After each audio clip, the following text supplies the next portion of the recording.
Welcome to Charter Local Edition. Domestic violence affects 1 in 4 women in their lifetime. That's more than breast, lung, and ovarian cancer combined.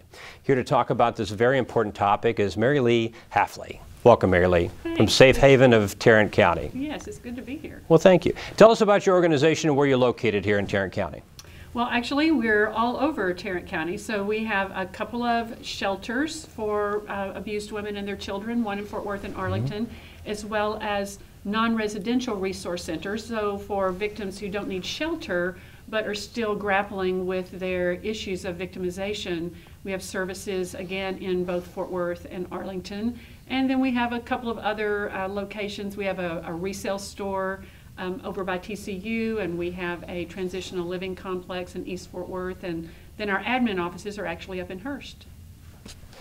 Are you affiliated with any county governments or city governments? How are you organized? No, we're our own 501c3 not-for-profit corporation, so we're our wholly owned business.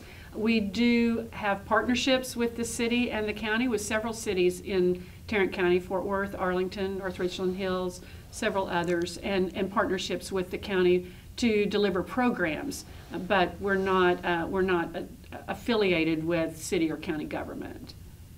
There's been a lot of news coverage and a lot of discussion about domestic violence, and this has been a topic that people have talked about, really stemming from the situation with some NFL players.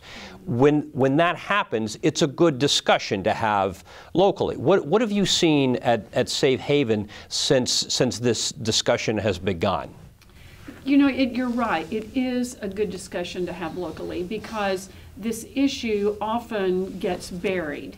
It's not a pleasant topic to talk about, and so it's not dinner time conversation or even when you're out with friends. So it really is important when something like this happens on a national level that we create a local conversation. So very often we'll get calls from the media. So we've done some media interviews relative to this, but most interestingly, the calls that come into our hotline skyrocketed in the month following when this story broke in late July. So, there's no way to know for sure that there's a tie, but it appears that by putting this on the front pages of the paper and of every section of the paper and all over the internet, that it's caused people to think about it differently, maybe in their own lives, and to make those calls for help. Do you think that we tolerate this topic more as a society? Well, I don't know whether we tolerate it more. It seems like I hope we tolerate it less. When I started in this work over 20 years ago, it was a pretty taboo topic. It made everybody uncomfortable. Nobody really wanted to talk about it, and if you started talking about it, they would kind of try to find a way to kind of make a joke and get out of it. And I don't really see that anymore, so I see that people are willing to have conversations about it, but it's still a tough one. It's still a tough one to have because it's difficult and it's complex, and there's not a pill for it. There's not a test for it. There's no way to be inoculated against it. It happens in families all across our community, in every neighborhood, in every church, and every business. So it's hard. It's hard to face. I had a gentleman tell me recently. He said, "I've come to your events, and I hear the stories, and I've gone away thinking, oh, that is not right. That is just not right." And he said, "But I never got it till it happened to my daughter." So that's the reason that we have to have the conversation. Wow. Wow. If folks want to continue this conversation locally, if people want to get involved with your organization, what's the best way to do that? Well, there are a lot of ways to get involved, from things as simply as bringing your donated items to Berry Goodbyes so that we can sell those or pass those on to our clients at no charge.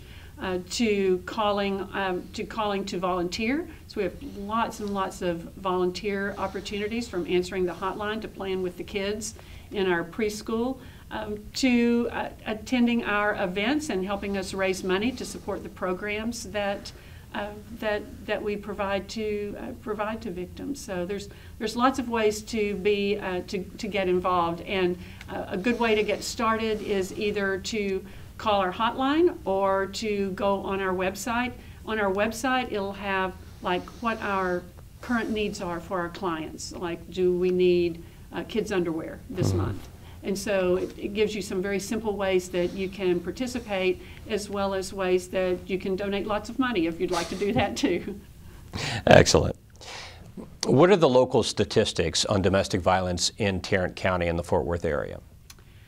Well, we will shelter anywhere from 2,500 to 3,000 different women and children every year, as well as see about close to 4,000 women and children come through our non-residential centers for counseling, for support groups, for legal representation, that sort of thing. We'll have about another 30 to 40,000 school students that we go out and see across Tarrant County, teaching about the red flags of domestic violence. So in Tarrant County last year, there were probably about half a dozen deaths relative to domestic violence. And I think that I know in Arlington that the police chief said that it was the one crime last year that increased. So I don't think that we're seeing it decrease. That is not necessarily a bad thing, because sometimes that increase just means that people have become more aware and they're reaching out and they're contacting the police or they're contacting us for help. So the numbers going up isn't necessarily a bad thing. Great. 10 seconds. Tell us how we can get involved in Safe Haven with Tarrant County, and the website and the phone number to call. Okay. SafeHavenTC.org is our website. Our hotline number is toll-free, 877-701-7233. Buy a heart card that's coming up in November. People can buy a heart card for $55 and get 20% off at high-end stores all across Tarrant County. That's a really cheap and easy way, and it benefits you too. Great. Mary Lee Hafley, Safe Haven, Tarrant County, thanks for watching Charter Local Edition.